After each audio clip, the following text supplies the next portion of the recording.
Hello my dear friends, हम hope कि vector पढ़ने में मज़ा आ रहा होगा।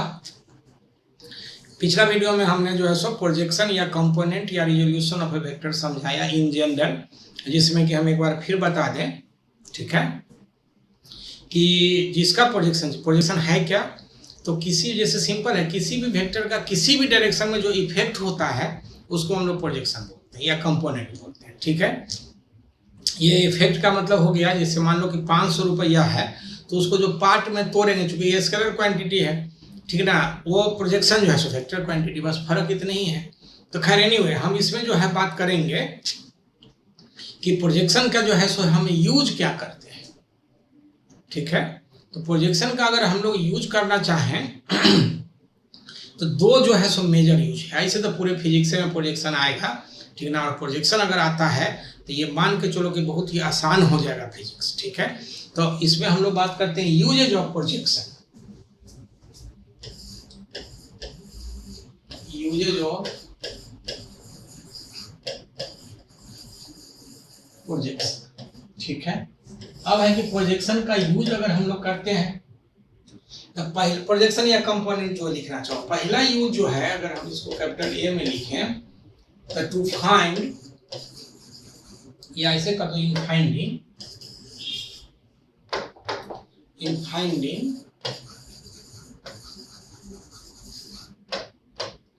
The resultant of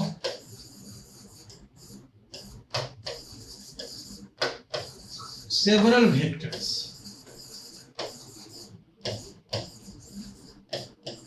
several vectors माने बहुत सारा वेक्टर अगर किसी बॉडी पे काम कर रहा हो, वेक्टर्स अगर चाहो तो फोर्सेस हम कर सकते हैं। थोड़ा फोर्स से थोड़ा सा ज्यादा आसानी से समझ में आ जाता है, तो हम एक वेक्टर्स के लिए यूज कर सकते हैं, लेकिन हम फोर्स लिखेंगे कि थोड़ा आसान से हो जाए। तो एक तो है कि इन finding the resultant of several vectors, माने किसी भी बॉडी पे बहुत सारा फोर्स अगर काम कर रहा हो तो उसका रिजल्टेंट हम कैसे निकालते हैं, ठीक है। दूसरा में है in solving the problems of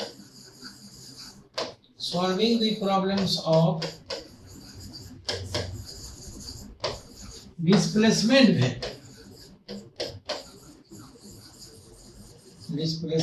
vectors.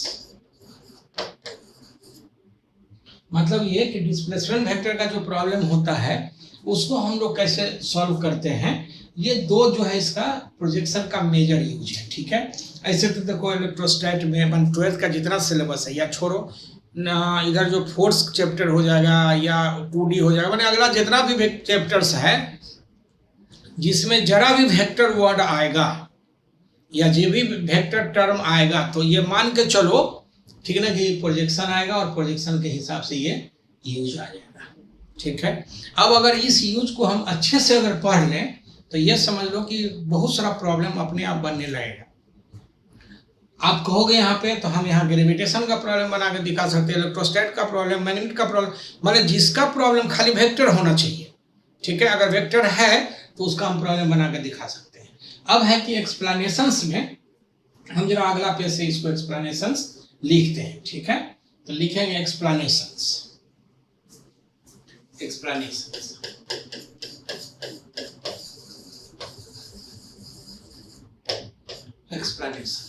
ठीक है। पहला था इन फाइंडिंग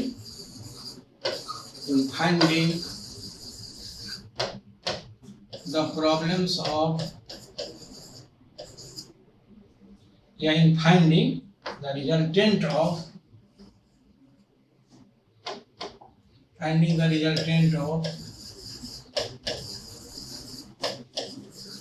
several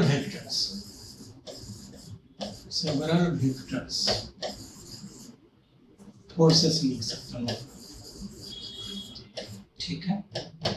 तो हम इसको किसी भी वेक्टर को हम लिखेंगे यहाँ से, वही है थोड़ा सा, इस पर पहले थोड़ा क्या करना चाह रहे हैं हम, एक्चुअली थ्योरी डिस्कस कर दें। जैसे मान लो कि ये एक से 2 डायमेंशन के लिए हम अभी बात करना चाह रहे हैं, ठीक है। वी हैव फॉर 2 डायमेंशन, क्योंकि अभी जो भी हम बात करेंगे 2 डायमेंशन के लिए, 3 डायमेंशन के लिए बाद में बात करेंगे, ठीक है। तो ये आ जाएगा, जैसे देखो कि हम इसको नाम ओ इसका ए और इसको हम बी नाम दे दें, हम ऐसे लिख सकते हैं, ये हो जाएगा एफ वाई, ये ऐसे तीर लगा देंगे, ये हो जाएगा एफ एक्स। देखो वेक्टर के हेड टेल के नियम से अगर इसको मान लो थीटा है, नियम से लिखेंगे तो हम लिखते हैं ओ बी वेक्टर बराबर, तो ओ ए के हेड पर ए बी का टेल है, हम ऐसे लिख सकते हैं। इसी चीज को हम ऐसे भी लिख सकते हैं, ये ओ बी जो है सो फोर्स है, एफ वेक्टर है, और ये है एफ एक्स आई, ये है एफ वाई जे, माने हम ऐसे लिख सकते हैं 2 डायमेंशन में। ठीक है, इसी में हम लोग क्या करते हैं कि अगर समेशन ऑपरेट करते हैं ऑल्सो, माने अगर सिग्मा ऑपरेट कर दें तो सिग्मा एफ बराबर लिखेंगे sigma F X I plus sigma F Y जे।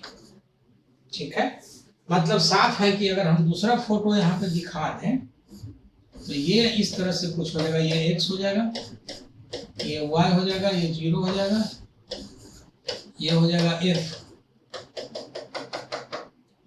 फिर से नाम दे दो इसका, मान लो ए, और ये बी है, ये सिग्मा एफ वाई हो जाएगा, ये सिग्मा एफ एक्स हो जाएगा, और ये सिग्मा एफ हो जाएगा। ठीक ना, ये थीटा हो जाएगा। ठीक है, तो अगर ये वेक्टर मिल गया हमको तो हम इसका मैग्नीट्यूड और डायरेक्शन 2 डायमेंशन में याद होगा, हम लोग निकाल सकते हैं मैग्नीट्यूड डायरेक्शन।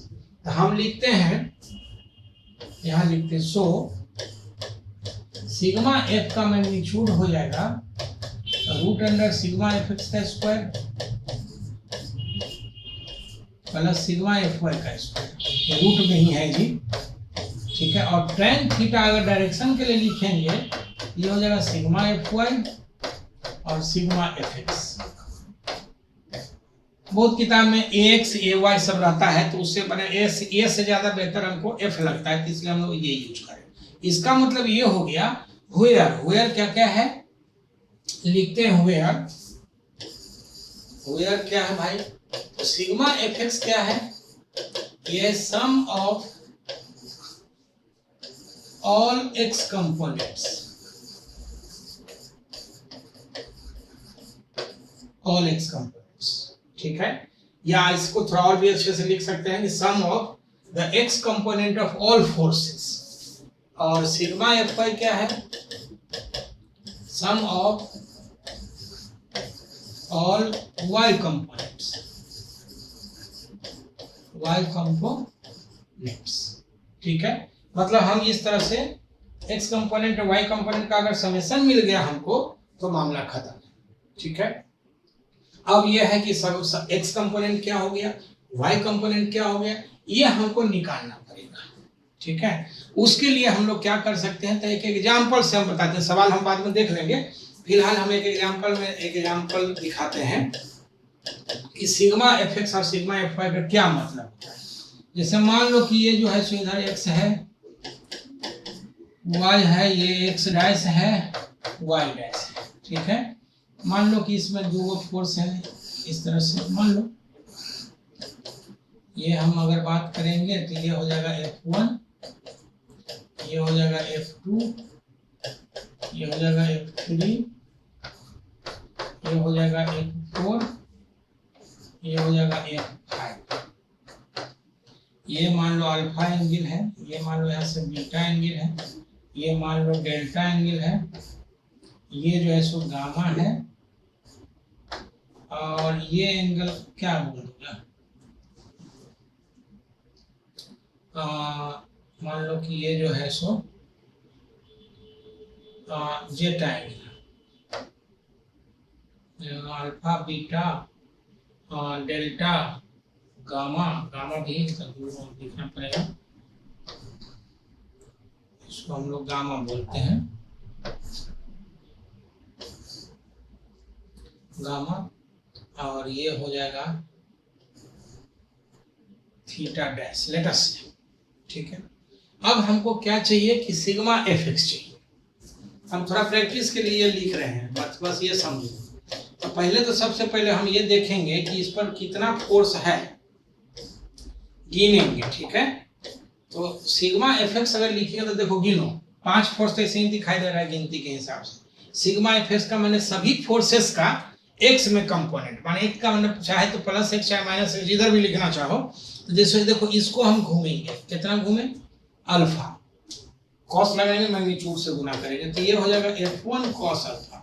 क्योंकि प्लस की तरफ ऐसे चाहो तो क्वाड्रेंट के हिसाब से भी चेक कर सकते हैं। ये फर्स्ट क्वाड्रेंट में F1 F2 है तो x भी पॉजिटिव होगा y भी पॉजिटिव होगा। ये जो है सेकेंड क्वाड्रेंट में तो x निगेटिव और y पॉजिटिव, ये थर्ड में है तो दोनों निगेटिव, ये फोर्थ में तो x पॉजिटिव और y निगेटिव। चाहो तो लिख सकते हो इसे, अदरवाइज घूमने से भी मिल जाएगा। जैसे मान लो कि इसका हम अगर ऐसे घूम जाएंगे y, ठीक है, तो जरा देखो गौर से कि यहाँ से हम ऐसे अगर इस तरह से घूम गए तो स्वाभाविक है कि y के नीचे चलेगा, तो नीचे चलेगा तो निगेटिव आ जाएगा। अगर इसी में मान लो कि जैसे इसको हम ऐसे घूम गए ऊपर की तरफ तो पॉजिटिव आ गए, टिप पॉजिटिव बता रहा है तो पॉजिटिव लिख देंगे वगैरह वगैरह, या क्वाड्रेंट से चेक कर सकते हो जैसे इच्छा हो। F2 के लिए लिखेंगे x में, जब देखो अगर घूमेंगे तो लिखते हैं plus F2 cos alpha plus beta,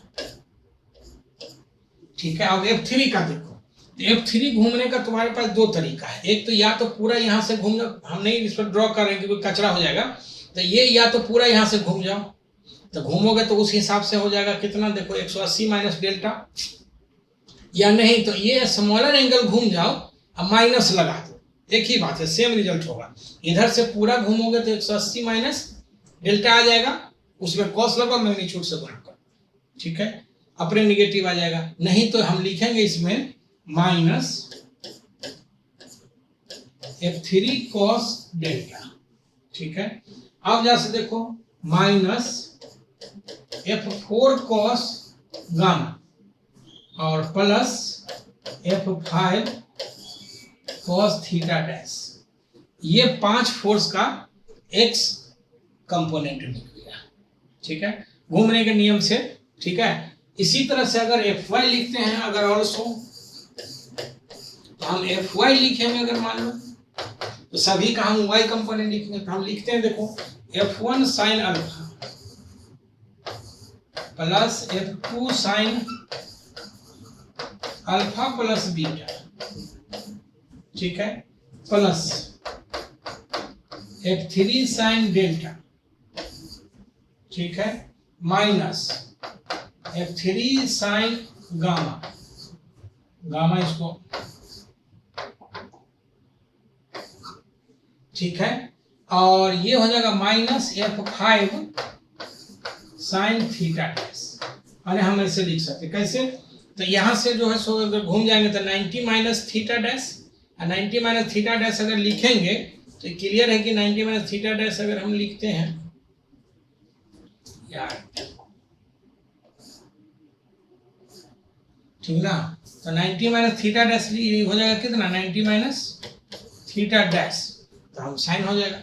तो या तो ऐसे भी आप पता होगा आपको, इस सबसे बच्चा पढ़ता है, ठीक है ना, तो साइन और कॉस के हिसाब से हम लोग साइन कॉस लिख देंगे x में, अगर एंगल x से है तो, और y में साइन लिख देंगे। तो ये हो गया। अगर अब सिग्मा fx निकल गया और fy निकल गया तो हम इसके पूरे के पूरे मैग्नीट्यूड और डायरेक्शन निकाल सकते हैं। तो हम अब इसमें लिखना चाहते हैं कि प्रॉब्लम्स ऑफ 2 डायमेंशन, हम दो तीन प्रॉब्लम बताते हैं। इसमें एक लेकिन प्रॉब्लम है, प्रॉब्लम में लफड़ा क्या है कि यहाँ पे बोर्ड पे कैलकुलेशन करना कठिन है। कैलकुलेशन करना इसलिए कठिन है कि बहुत सारा टाइम लग जाएगा। अब मुझे लगता है कि साइन 30, साइन 60, कॉस 30, कॉस 60, ये सब आप जानते होंगे पहले से, ठीक ना, तो उसका वैल्यू रख करके कैलकुलेट आप घर पर भी बैठ के कर सकते हो। मैंने इतना मदद मेरी आप कर सकते हो। अगर इतना करोगे तो थोड़ा सा समय भी बचेगा, थोड़ा बोरिंग भी हो जाता है बोर्ड पे की कैलकुलेशन करने में। तो हम लिखते हैं इस पर प्रॉब्लम्स, ठीक है, लिखते हैं problems of 2 dimension.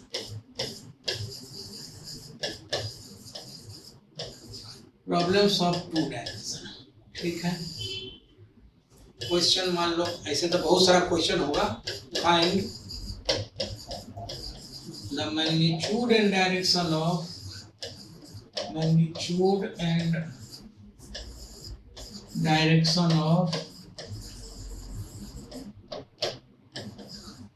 The resultant force,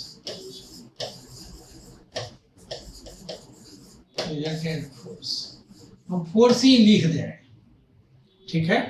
अब हम इसमें फिगर बनाते हैं, मान लो ये x हो गया, ये y, ये हो जाएगा x डैश, ये हो जाएगा y डैश। इसमें जो है सो ज्यादा अभी नहीं, 3-4 ही वैल्यू लेते हैं। एक वैल्यू इधर ले लेते हैं, जैसे मान लो कि ये 60 न्यूटन है, ये हो गया 80 न्यूटन, ये हो गया 100 न्यूटन, मान लो ये 120 न्यूटन। एंगल के नाम पे है ये 30 डिग्री, ये हो जाएगा 60 डिग्री, ठीक है।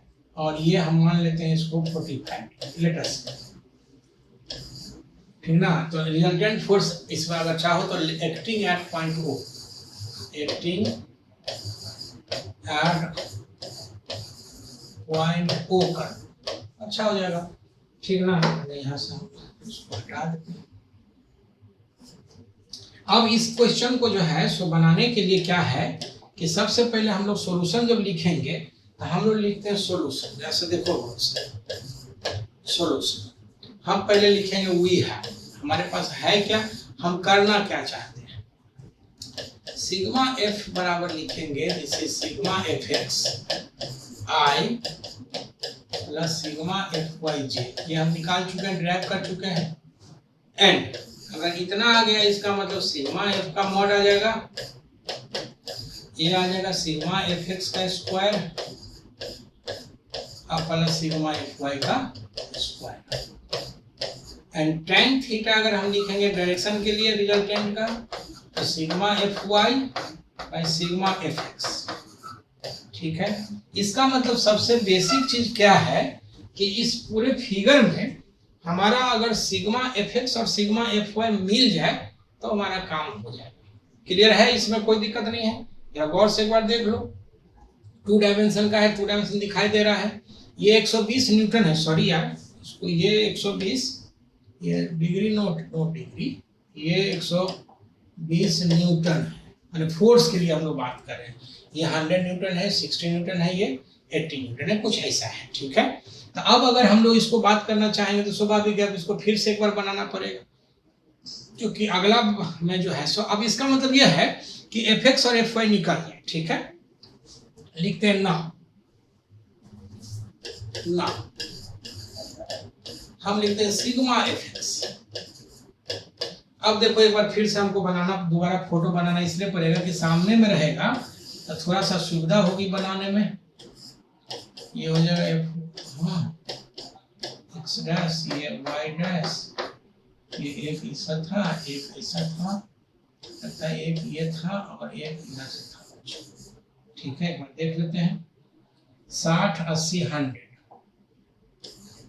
60 80 100, ये 120, ठीक है। एंगल देख लो, एंगल था 30 60 45, ये था 30, ये 60, मान लो ये 45, ये पॉइंट O है, ठीक है। अब अगर हम सिग्मा एफ एक्स लिखना चाहें तो सारे फोर्सेस का एक्स में प्रोजेक्शन लिखना है। तो जब देखो 80 न्यूटन को अगर हम वहां से एक्स एक्सिस तक घूमेंगे तो कितना हो जाएगा 30 डिग्री, तो हम लिखेंगे 80 cos 60 30 डिग्री, ठीक है।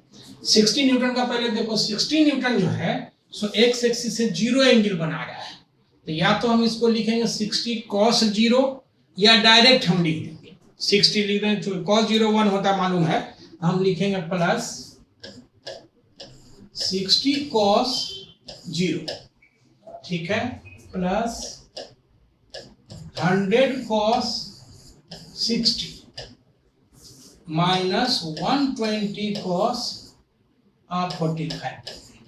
देखो 4 फोर्स है इस पे काम कर रहा है और चारों का हम एक्स कंपोनेंट लिख दिए। इसका क्या किया कि हम इधर घूम गए तो 45 डिग्री हुआ। जब देखो तीर अगर इसको टिप को टिप समझो तो यू हम ऐसे घूम गए तो उल्टा हो गया, तो इस डायरेक्शन में आ गया। अब वैल्यू तुम cos 30 cos 60 और cos 0 जानते हो, ऐसे हम एक बार फिर से लिख देते हैं इसको, लेकिन हम पूरा कैलकुलेशन नहीं करेंगे भाई।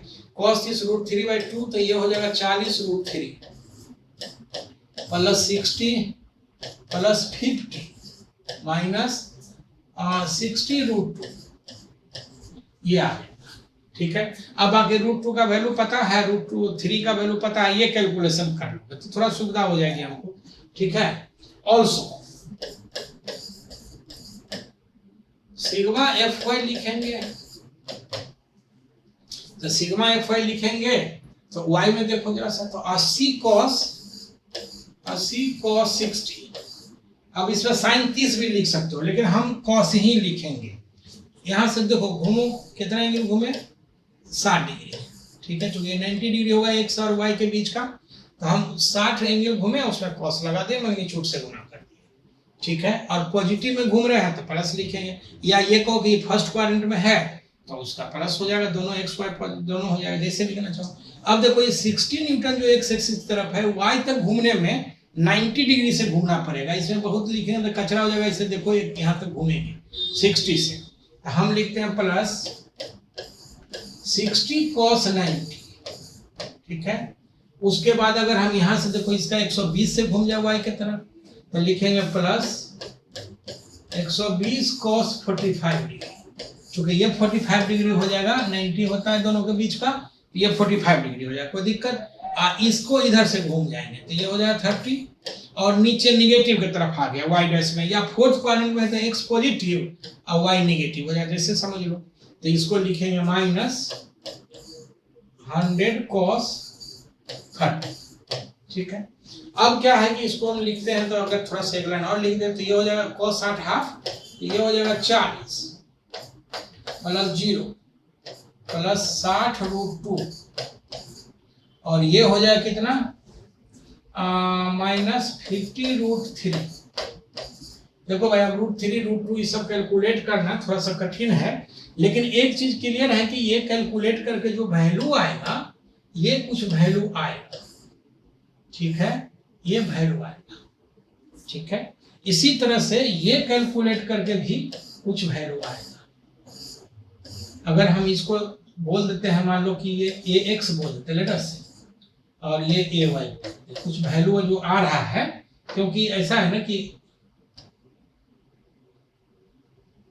हाँ, ऐसा है कि मतलब फिर कैलकुलेशन अगर करने लगेंगे तो थोड़ा सा बोर भी हो जाओगे, तो ये कैलकुलेशन अपने AX और AY आ जाएगा। हम ये बताना चाहो, ऐसा हो सकता है कि ये पॉजिटिव आ जाए, ये निगेटिव आ जाए, तो उसके हिसाब से देखो x कंपोनेंट निगेटिव आ गया, इसका जो फाइनली इसका आ गया, तो x कंपोनेंट निगेटिव कहाँ होगा, इधर y निगेटिव आ गया था, रिजल्टेंट थर्ड क्वाड्रेंट में हो जाएगा।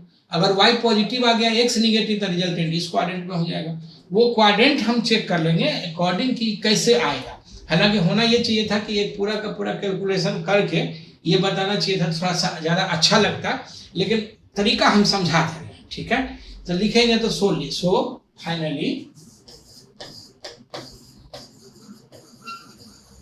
फाइनली लिखते हैं सिग्मा F का मैग्नीट्यूड, इसका मतलब हो जाएगा AX का स्क्वायर और AY का स्क्वायर, जो भी वैल्यू आएगा हम ऐसे लिखेंगे, ठीक है। और डायरेक्शन के लिए tan थीटा लिखेंगे, ये हो जाएगा AY बाई AX। 2 डायमेंशन में हम कैसे डायरेक्शन निकालना, हम बताएं 2 डायमेंशन में कैसे डायरेक्शन निकालेंगे, कौन पॉजिटिव होगा कौन निगेटिव होगा कैसे होगा, तो उस हिसाब से हम लोग AY बाई AX। इसका मतलब जो फाइनल रिजल्टेंट आएगा, अभी किधर आएगा ये तो हमको आइडिया नहीं है। XY अगर हम लोग देख रहे हैं x डैश, ये सॉरी y, और इधर हो जाएगा ये y डैश। अगर मान लो इधर ही आता है तो ये सिग्मा F वेक्टर हो जाएगा, और ये थीटा एंगल। क्लियर है। अब इसका अगर मान लो कि ये निगेटिव पॉजिटिव जो x और y z में आएगा, उसके हिसाब से हम इसकी बात कर लेंगे, कोई दिक्कत इसमें। हम एक दूसरा क्वेश्चन देखते हैं, ठीक है। Question 2, find the value of OA plus AB plus BC। मान लो एक छोटा सा ये क्वेश्चन है, क्वेश्चन में दिया हुआ क्या है, इन फिगर्स। चलो फिगर लिख दो, इन फिगर सॉल्व, ठीक है। अब जरा से देखो कि ये मामला क्या है। मामला अगर हम लिखेंगे तो यहाँ से लिखते हैं तो ये आ जाएगा, ये x, ये y, ये o है, ये a पॉइंट है, इस तरह से जो है सो ऐसे है,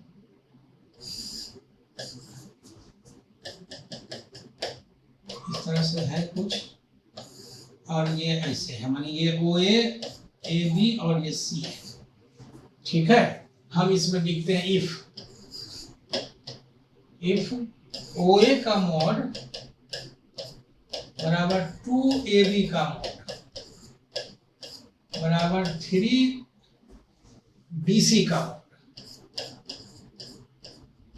ये हो गया 24 यूनिट्स। जो भी यूनिट हम लेंगे, न्यूटन मीटर कुछ भी, अगर डिस्प्लेसमेंट है तो कुछ उस तरह से ले लेंगे, ठीक ना। ये एंगल दिया हुआ है मान लो 60 डिग्री, ये 30 डिग्री, ये है 45 डिग्री, लेट अस से। ठीक है, अब इसमें जो है सो इसका हमको मैग्नीट्यूड डायरेक्शन चाहिए, क्लियर। तो इसको बनाने का हमारे पास दो तरीका है। एक तरीका तो यह है, हम इसको सॉल्यूशन लिखते हैं पहले, जैसे देखो सॉल्यूशन। एक तरीका तो सिंपल जो हम अभी बताए हैं, तो हम लिख सकते हैं वी हैव, ठीक है, OA plus AB plus BC, ठीक है, बराबर, ये निकालना है आपका मैग्नीट्यूड और डायरेक्शन। तो हम लिखते हैं सिग्मा FX।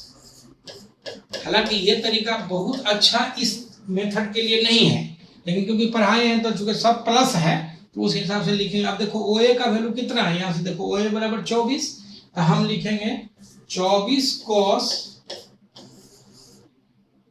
60 डिग्री प्लस, ठीक है। हम लिखेंगे इसको, देखो AB कितना हो जाएगा, 2AB बराबर 24 है तो 12 आ जाएगा, तो 12 cos 30 डिग्री, ठीक है, और हो जाएगा कितना 8 प्लस 8 cos 45, कोई दिक्कत नहीं इसमें। बाकी वैल्यू लिख सकते हो, इस पे आ जाएगा दिस इज कितना 12 cos हाफ, और ये हो जाएगा 6√3 और ये हो गया 4√2। एंड अगर सिग्मा FY लिखना चाहें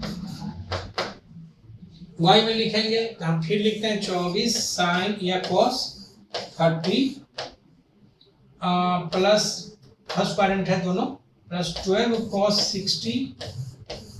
देखो इसका ये फोर्थ क्वाड्रेंट है, तो फोर्थ क्वाड्रेंट में जो है सो ये निगेटिव हो जाएगा। हम क्वाड्रेंट कैसे चेक करेंगे, तो वेक्टर जो होगा उस वेक्टर के ये पे जो है सो हम लोग क्या करते हैं कि वेक्टर पे के जो टेल है वहां पे ऑरिजिन मान लेंगे, किसी भी वेक्टर के टेल पे ऑरिजिन मान करके हम उसको जो है सो चेक कर लेंगे, ठीक है।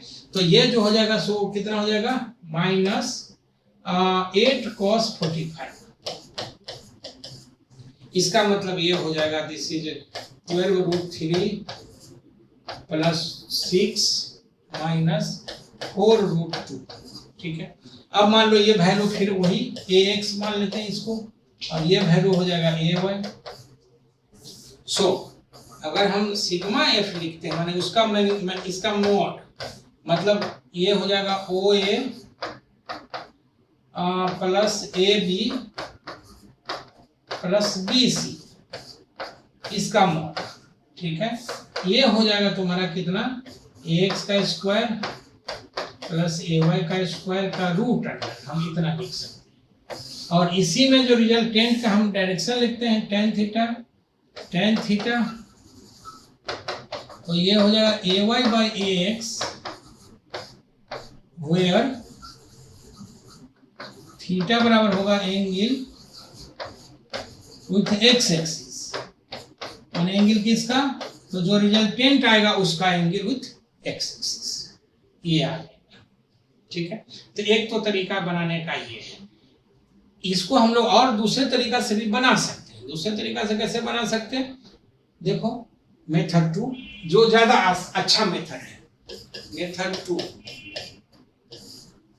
तो फिगर फिर से एक बार बनाना पड़ेगा, जो फिगर सामने रहेगा तो थोड़ा सा अच्छा रहेगा। ये x है, ये y है,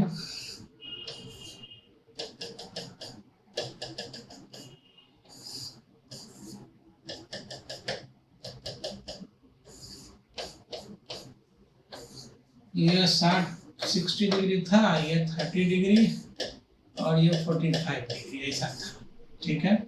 ये ए बी, ठीक है। हम इसको लिखते हैं, वैल्यू दिया हुआ है, हम लिखेंगे वही है। दूसरा मेथड में देखो कितना ये अच्छा है, रिजल्ट तो सेम ही आना है। ओ ए प्लस ए बी प्लस 20 बराबर। अब ओ ए को क्या करो कि वेक्टर फॉर्म में लिख, तो ओ ए जो है सो 24 था, तो 24 था अगर, तो हम इसको लिख सकते हैं कैसे, सो देखो, तो 24 cos 60i ये x में आ जाएगा, प्लस 24 cos 30g ऐसा लिख। इसी तरह से ए बी जो होगा, ए बी को लिख दो, तो ए बी को अगर हम लिखते हैं तो ए बी को जरा से देखो वैल्यू कितना था, यहां से देखो ए बी बराबर 2, ए बी बराबर 24, तो 12 हो गया। तो इसको हम लिखते हैं 12 cos 30i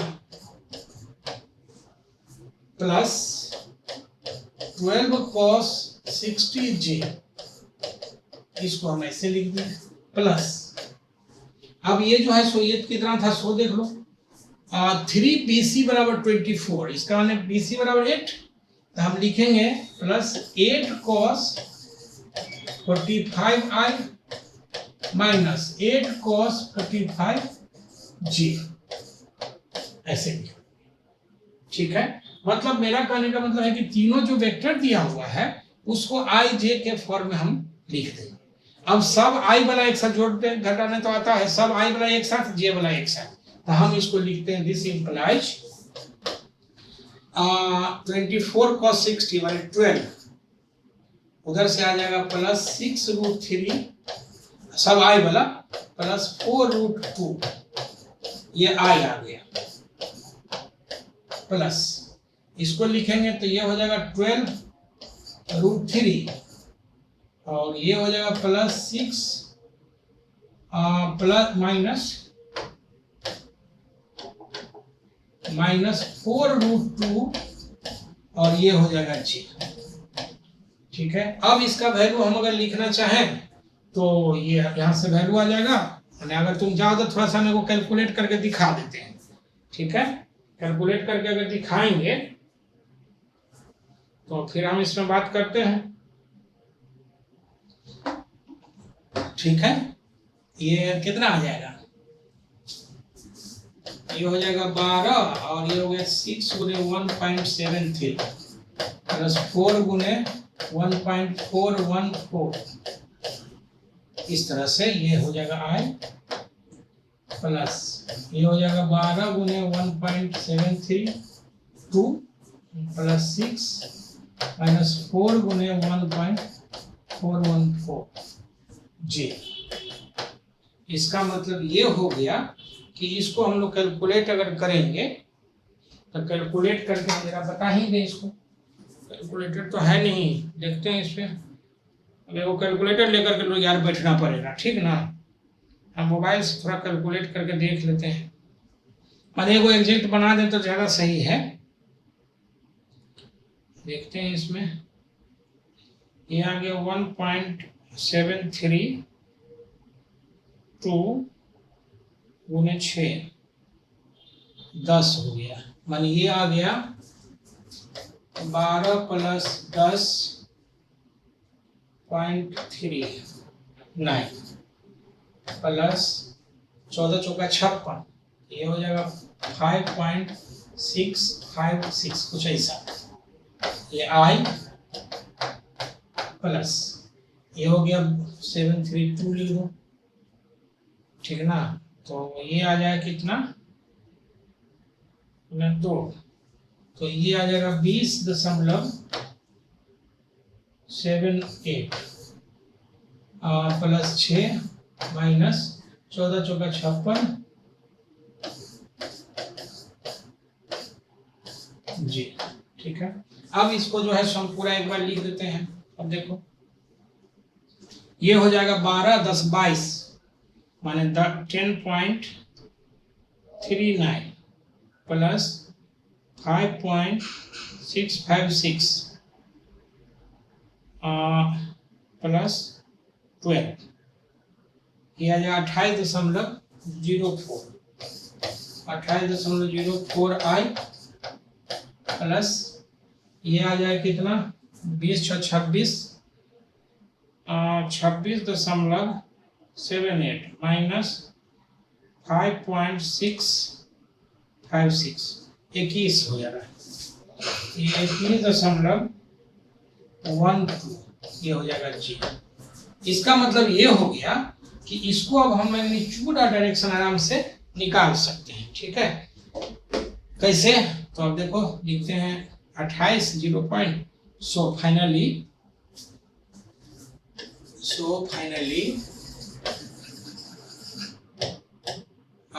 OA plus AB plus BC, इसका मैग्नीट्यूड लिखेंगे, दिस कम्स टू, जब देखो कितना आ जाएगा 28.04 का स्क्वायर, 28.04 का स्क्वायर प्लस ये आ गया 21.12 का स्क्वायर। इसको निकाल लेंगे स्क्वायर रूट वगैरह करके, ये निकाल के ही बताना पड़ेगा क्या यार। और tan थीटा अगर लिखते हैं tan थीटा तो ये हो जाएगा 21.12 बाई 28.04, यहाँ से थीटा निकल जाएगा और यहाँ से ये मैग्नीट्यूड निकल जाएगा, मीटर निकल जाएगा। माने मेरा कहने का मतलब ये है कि कैलकुलेशन इस तरह से हम लोग कर सकते हैं। ठीक है, इसमें हम समझते हैं कोई दिक्कत नहीं है। इसको जो है सो हम 1-2 प्रॉब्लम इसमें किए हैं, हम अगले वीडियो में फिर हम इसको एक 2 प्रॉब्लम करके इसको थोड़ा और एग्जॉस्टिव करेंगे। बहुत लंबा वीडियो नहीं बनाना है, 11th के बच्चा है तो वो ज़्यादा नहीं सीख मैंने प्रेशर झेल पाओगे। बाकी हमको लगता है कि ये सब चीज़ समझ में आ रहा होगा। हम अगला वीडियो में इसको कंटिन्यू करते हैं, ठीक ना, और इसको हम सवाल बनाते हैं। ठीक है, थैंक यू।